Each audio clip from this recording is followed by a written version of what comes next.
Hi everyone and welcome back. It's Laura from Hyperstamper and I have another one in my series of 10 for the last week of August.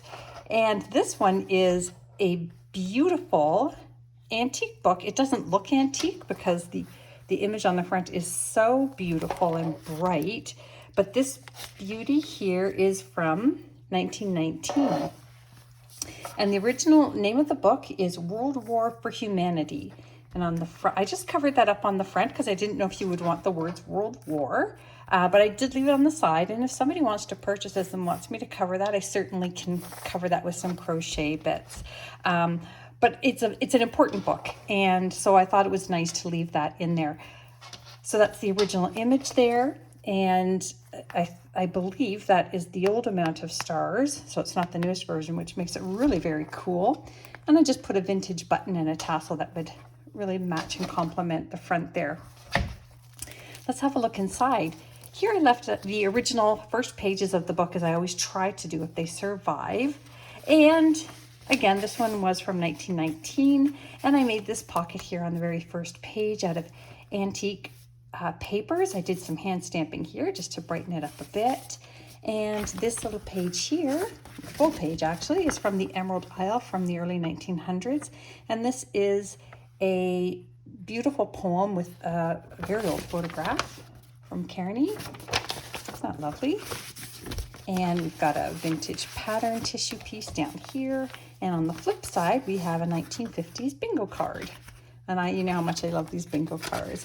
And also here, this came from the book, and you can see here that this was countersigned in with the old pen and ink with the inkwells, and that is a supplement copy for this book.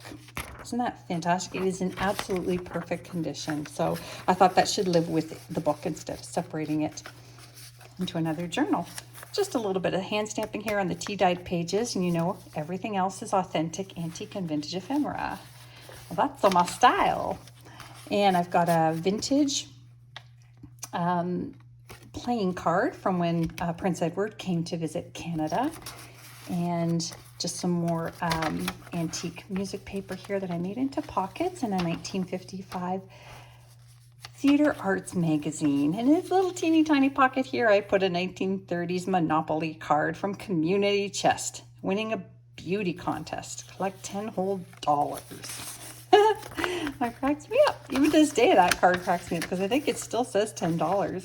They're true to the game. There's a very, very old ledger sheet that was blank, so really great spot to journal on there. And again, this is on a very old book page as well. I made this pocket out of a vintage encyclopedia page, and I put in a little tag here that I made out of antique papers for journaling. And there's a pretty little vintage stamp on that cluster there from Holland. So I'll slip this back in. I'm calling this a sweetheart pocket here because of the cut. And this is from the 1892 edition of Demarest's magazine, and this is a wonderful full page here with all the wonderful images from the 1800s. Very precious, that one. And over here, I have in the other side of the pocket this wonderful little postcard.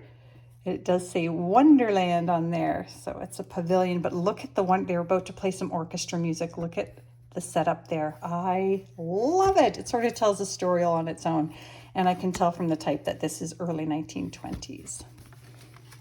Isn't that fun? There we go. And in the back here of the pocket, I have tucked in a 1950s magazine page, the full page here, and I'll open it up, and it's got all kinds of crocheting information on one side. Look at these beautiful doily images.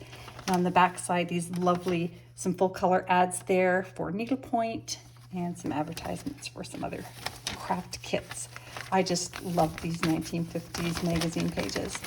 Oops, sorry, I'll tuck that in a bit. This is from 1947. It's an attendance sheet for the lodge. And this one is, this is the Beacon Lodge, this one. And it's great because it's got all the different dates in 1946 and who attended and who didn't. And same on the back. I just think it's wonderful. And this is from a children's book page, lovely image there. And this is from early 1900s, that same book page here. Look at the beautiful imagery on that book page title. That's the flip side to that 1955 Theater Arts magazine. And then in here, I just have a little tiny journaling spot there. Just put a little cluster on the front and a little butterfly. Oop, there's a little baby butterfly here that I forgot to adhere. And sunshine, isn't that beautiful, that music sheet? And again, as you know, I hand stamp all my tea dyed pages just to give you some extra space. So those are the only things that aren't authentically antique or vintage. Here's a shorthand page. I get so many people who don't know what shorthand is. It just cracks me up. I took shorthand in high school. Yes, I'm that old. So this is a little journaling spot. I used a French page here and just added some clusters there to make it pretty. And this is a sewing pattern instruction insert, and this lovely early 1900s full color image of the proclamation of the German Empire in Versailles, France. And then we have another one of these lovely 10-inch sheets. So this one's from 1938. That's a bonus one. I usually only try to put one in each, but there you go. Another wonderful image from that book. And here is another one of the pattern inserts on the flip side.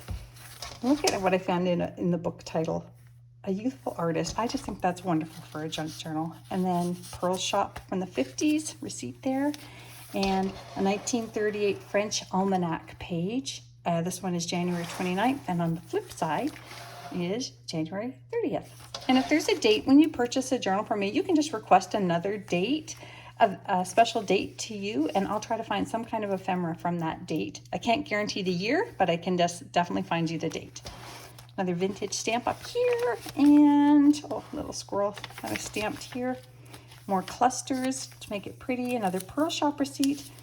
Very old watchman's clock face, and that would have been used inside of a dial to track their time and their naps and all that stuff that guards did 120 years ago. And then this is a vintage wildflower page, and I did tea dye it because it was just a bit too white for my liking, even though it's old. In too perfect condition. Here's a vintage bird book page that I've just cut down, and these are lovely images. Again, glossy paper, which is great for vintage. I didn't find it that often. A really hard stock page here from the Joyous Travelers from the early 1900s, I believe 1930, and more antique pages here and tea-dyed pages, and this little teeny tiny photo here from the 1920s of looks like a cruise, not a cruise ship, but like a day cruise ship. Isn't that great? And this here is quite special. If you like music, you will know this piece. It's the Mikado. And this one here was the first page. Look at the artwork on here. And that is from W.S. Gilbert, from Gilbert and Sullivan. And I believe that's before he was Gilbert and Sullivan. So that's very special. That's from the early 1900s or late 1800s. I'm sorry, I do forget. Oh, journalism.